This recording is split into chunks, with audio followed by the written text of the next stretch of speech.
Welcome to the B2B Content Show, a podcast about the how, what, and why of B2B content marketing. I am your host, Jeremy Shear, and my guest today is Allison Jones, VP of Marketing at Raintree Systems. Hey, Allison, great to have you on the show. Hi, Jeremy. Thanks for having me. It's great to be here. So, tell us a little bit about yourself. Kind of give us like the short version of how you got into marketing and how you ended up at Raintree.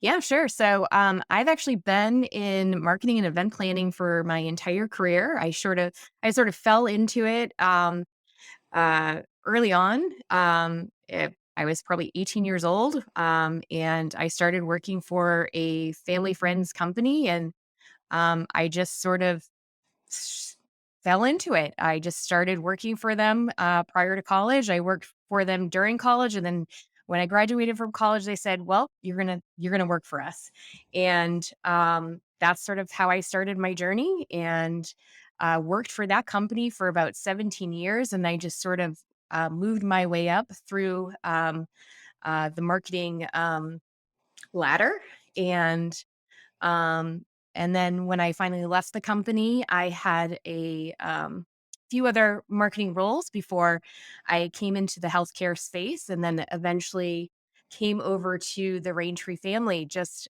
3 months ago now. So Okay. very new to the Raintree family. Oh, right. Okay. Very cool. So this is a new adventure for you. And just give us just a little bit of info about Raintree. Raintree is the premier EHR platform for enterprise and mid-sized therapy provider organizations. So we do have a long sort of history. We've been in the market for nearly 40 years now, and we have a proven track record of success and client satisfaction in providing patient engagement and communication tools, clinical documentation, revenue cycle management, business intelligence analytics for physical therapy, occupational therapy, speech therapy, audiology, and ABA settings. So that's a lot of corporate speak, marketing speak. So let me tell you a little bit about the human side of Yeah, sure. Raintree. Software is really our passion, but people are our purpose. So we definitely pride ourselves on creating innovating technology that really humanizes healthcare. So our end goal, our why, our purpose is to create better outcomes for the patients that our clients' practices serve. And like I said, we've been doing that for nearly 40 years now. Wow. Okay. And as you mentioned, you're pretty new to the company. Yes. And when we chatted a week or so ago to prep for this interview, one thing you mentioned is that when you came on board, you looked around and you noticed like there's really not much of like a tech infrastructure when it comes to marketing at Raintree, right? Like the tech Yes. stack is not really built out in the way that a modern tech stack should be. So uh how did you assess that? Like when you came in and kind of looked around, what did you see? And what clued you in to like, oh, this needs maybe a little building up. Well, quite frankly, there was really nothing there. Okay. um, in terms of modern tech. It was sort of a clean slate to start with. Um, so that was really exciting from my perspective because I get to bring in all the fun and exciting tools that I wanted to do.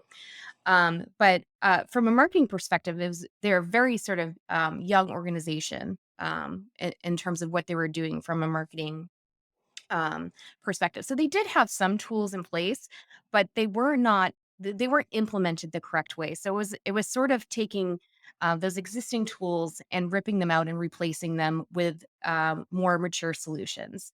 So we did some of that in terms of replacing CRM with Salesforce. We brought in Pardot as a marketing automation tool. So we got some of those baseline tools in place, and then it was about okay, what else do we need from a tech stack perspective? Really, what it became from there was a discussion about what do we want to achieve from a marketing strategy perspective, and that is a discussion where you sit down and like what are our goals? What are we trying to accomplish? What do we want to achieve? How are we going to get there? What types of programs are we going to deploy? What's our budget? And then once you have a handle on those questions, then you can ask, okay, what's the tech that we need in order to achieve those goals? And then we could start putting those pieces in place um, to build out that tech stack and then also to meet that strategy. So, for example, depending on what your strategy is, if you're heavily focused on lead or demand gen, you might be focusing more on marketing automation, landing pages, forms, those types of tech tools that are going to help you um, bring more leads in, maybe social media tools. But if you're more focused on ABM strategy, you're going to be looking more at data tools, predictive analytics tools, tactile marketing tools, perhaps technographic tools. Um, some businesses are very event driven. So if that's the case, then you might be looking at event platforms that help you do hybrid and in-person stuff. So really it comes down to, what's your strategy? And then you look at your tool set to help achieve that strategy. So for Raintree, it was really lead gen, demand gen, and ABM, and then getting those tools to help us meet those targets. Okay. Now for each of those categories, there are many different tools that you can choose from. Yes. So, how did you go about evaluating which was gonna be the best fit? Yeah. So um, I had a little bit of an advantage because I've used a lot of these tools previously, but in general, in general, when I evaluate vendors, there's a couple questions that I like to ask. Um, First of all, does it fit my budget? Because if it doesn't fit your budget, there's no sense in looking at the tool first and foremost. So you have to be realistic about it because some of these tools can be really expensive.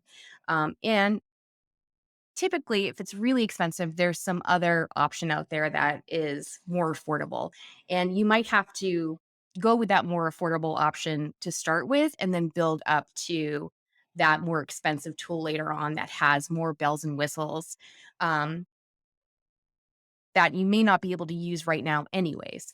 Um, what's the ROI? That's another big question I like to ask. Is it going to save me money? Is it going to save me time? It's going to make my process better. Will it make me money? Um, in sort of achieving my goals. Is it going to solve my pain points? If it doesn't solve my pain points or if it creates more pain points, forget it. That's not the right tool for you. Is it easy to use? And then more importantly, is my team going to use it? Mhm. Because if they're not bought in on it and they're not gonna use it, there's also no point in bringing that in. So you have to have sort of that buy-in from all the different levels of the folks that are gonna use it, whether it's your team or any cross-functional teams that are also going to be, using it. So a lot of the marketing tools that you bring in from a tech stack perspective are typically gonna have some cross-functional, crossover, especially with sales. Right? So a lot of the tools that I'm looking at are also going to be shared by our SDR team, um, like web chat.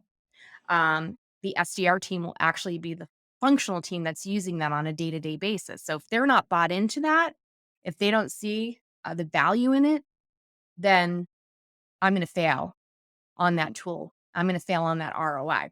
So you have to, sell it to them as well as sell it to leadership team or the executive team who you have to convince of that you want to fund it and it's the right thing to do. Um, does it integrate with my other systems? Extremely important. You do not want to have disparate systems. You want everything speaking to each other because that's going to make your life a heck of a lot easier if Mhm. all of your tools work together. Um, and then the last question, which sort of fits in with what I was saying earlier, is it more than what I need? Mm. So I think oftentimes as marketers, we look for the shiniest, biggest object Mhm. first because we want all the bells and whistles. We want the fun tools. But sometimes we have to take a step back and say, is it too much? So I like to look at it and say, where am I at right now? Where is my team at? What are my capabilities? And is this tool too much for me right now? And if it is too much, then I'll make a decision to say, not right now. Let me go with something else. So I think that plays like this, a good example of that is marketing automation tools. There's lots of different marketing automation tools out there. And um, there's lots of different levels of marketing automation tools. Like an Eloqua is like, top level. There's tons of bells and whistles, tons of um, capabilities it has. Like that would be way out of my um, market right now for what I need. I have a 5-person marketing team. There's no way that I could manage Eloqua. Mm. And my business doesn't require that. So it doesn't make sense for me to look at something like that. It's a wonderful tool. It doesn't make sense for me to look at something like that right now. Um, so you have to say your expectations and be realistic about what you're looking at Yeah. So now with your tool. let me jump in for a sec. So is the problem with getting a tool that has too much going on, is the problem that it's too expensive, or is it that it's too complicated and at the end of the day will just be counterproductive because it's just too complicated for the tasks that you're doing and it will be hard for people to figure out how to use? I think there's a couple things there. I think it can be overpriced for your budget, so you're overspending there, and you can save dollars and maybe use those dollars for something else. I think it can be overcomplicated, so it, it might just be harder to use. But I think there's also you're not going to use it to its fullest capability, and that's really where I think you miss out. So if there's aspects of the tool that you can't get to leverage, then why have it? Hmm. Right? Right. I mean, You I suppose you could, I mean, just to play devil's advocate, like, I suppose you could argue, well, one day we'll need this, so why not have it ready to go, and we'll build up toward it, sort of aspirational. Like, does that make any sense at all? yeah, but if you're paying X number of dollars for that and you never get to use it, why not save those dollars and use it towards something else that you know that you can use Okay. now, Right. and then later on you build to it, right? So it's about using your budget wisely. So if I know that I can spend so say I'm buying a tool that's going to help me do XYZ, and the premier tool costs $50,000, and it has a whole bunch of stuff in it that I'm not going to use, but the mid-level tool costs $25,000, and it has everything that I can use right now. I can save that extra $25,000 and maybe spend it on, you know, additional PPC, Yeah. right? Yeah. Where I actually spend that on the PPC. So I'm just spending my budget more wisely. Okay. That makes good sense, right? You want to get the most Yeah. ROI out of the tool. Right. But in 3 years, I know that I'm gonna have a team that can support that premier tool, so I'm gonna put it in my plan that in 3 years, I'm gonna, switch over to that tool. Now, there's complications there because you're gonna switch a tool and, Sure. there's pain in switching that tool. So, Yeah. Right. there's arguments to be made there, like, do you wanna go through Yeah. pain now or go through pain later? Yeah. Yeah. So there's pain anyway, which way you slice it. Okay. Yeah. Okay. So There's pain. I'm going to go back to what you were saying about, implementing the tools and kind of getting buy-in from the Yeah. people that are going to use them.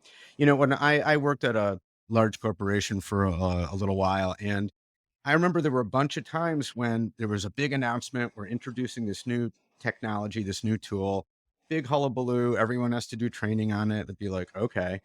And then we do all this stuff and then never use it, or at least I never used it. Like, it was never made clear, like, well, what am I supposed to do with this? It always seemed like such a waste of time and money. And Right. frankly, didn't make the leadership look all that great, like what are they doing? Why are they doing this? So it's super important, right? To, as you were saying, to pick choose a tool that's going to really actually serve a function that makes sense to everybody and get buy-in. So how has that process gone so far? I imagine you're still at least partly in the middle of that, introducing some of these tools. So, like, how has that gone so far, and what are some of the bigger challenges that you've experienced? Yeah, so fortunately, I've had, not too much resistance, That's good. which is refreshing. That yeah, it's very refreshing. So I think the benefit I've had is that, the team is very open, to change and very accepting of, new processes, which is wonderful. They want the technology, um, so they're anxious to sort of adopt. I think also a benefit that I have is that I've used a lot of the tech that we're looking to bring in. I've used in the past, so I sort of have the advantage of, showing the ROI and the success that I've had in the past with using those tools. So it's really easy for me to show them demonstrated success. So that's unique. But if you don't have that sort of advantage, what you can do is you can work with um, the vendors that you're trying to bring in and leverage some of their customer success stories, their case studies, to bring those stories into your team and show them. So I've done a ton of demos with some of the new tools that we're bringing in. So I try to bring in all of the cross-functional teams and the folks that are going to be involved in using these tools, and at least allow them to see the tools in process, and allow them to ask questions, allow them to understand impacts, and then also share with them, you know, how I think this is going to impact the business positively. I think also a really good thing to do is, when you're working with vendors, ask them for references, and then actually calling those references and having a conversation with them, and asking for their firsthand experience. And most of those folks will be very open with you about um, how it's going on their end. And most of them are willing to share their ROI with it, especially if they're having a really, really good experience with it. They'll share that. They'll be open about it. Um, and if they're not, that's a really good thing for you to have too before you Yeah. commit to anything. So I think sometimes we ask for references, but we don't actually follow through on contacting. We just want to know that we can get a reference, but it makes sense to call those references and have just a quick 15-minute conversation. And most people are more than willing to do that. And that's a great way to get information. And then that's first party data that, again, you can bring back to your team or your leadership or your executive team and say, hey, this person at XYZ company has said this, and this. Yeah. Yeah. And it's not a case study, right? Right. So, you Right. know, Yeah. Right. It's actual it's more validated. information. Yeah, for Yeah. sure. Well, the final question I was going to ask you is, what's your advice for marketing leaders in a similar position, building out a tech stack from scratch? You just offered like five awesome pieces of advice right there. You kind of preempted me, Yeah. but if we can leave our listeners with sort of one last final thought, like what's your kind of what would be like your number one piece of advice for marketing leaders in a similar position, above all Yeah. things, definitely keep this in mind. So, what I would say is don't boil the ocean. You know that expression, don't boil the ocean. So, especially if you're new to this and you're just starting out, um, or even experienced and seasoned marketing professionals, start slow. Um, don't try to, and I'm saying this also to a warning, as a warning to myself. Don't try to bring in too many things in one time. Um, bring in one thing first, master that, and then bring in the next thing. because bringing too many things in at once is a recipe for failure. Um, because it does take a long time to bring those tools in, get them implemented, get them set up the way they need to be, make sure the team is comfortable with it, everything's functioning the way it should be, and, you know, you get it deployed. That takes time and takes effort. So give yourself, that space, that grace to do that before you pile on 5 other things on top of that. So I'm kinda saying that as a warning to myself too, because we're in the process of doing all of that. Sure. Um, and see how it see how it goes. Because you may say, "Hey, that next thing that's on my list, I might actually wanna pivot, I might wanna change and try something else." Um, based on the results you get from the first implementation. Yeah. No, good stuff. And I'm sure, especially when you're new at a company and you're Mm, building something from scratch, you might feel, I don't know, like a sense of urgency to get a lot done or, yes. make a really good impression, like a big impression and take end up taking on too much, which I'm sure anyone who's been in that position has, dealt with that to one degree or another. So very Absolutely. a good reminder of all that. Well, Allison, there's so much more we could talk about. I kind of hate to cut it short, but it's time to go. So thank you I so much for your time and for just an interview jam packed with awesome insights and great advice. Really appreciate it. Thank you so much. It's been a lot of fun. I really appreciate it too.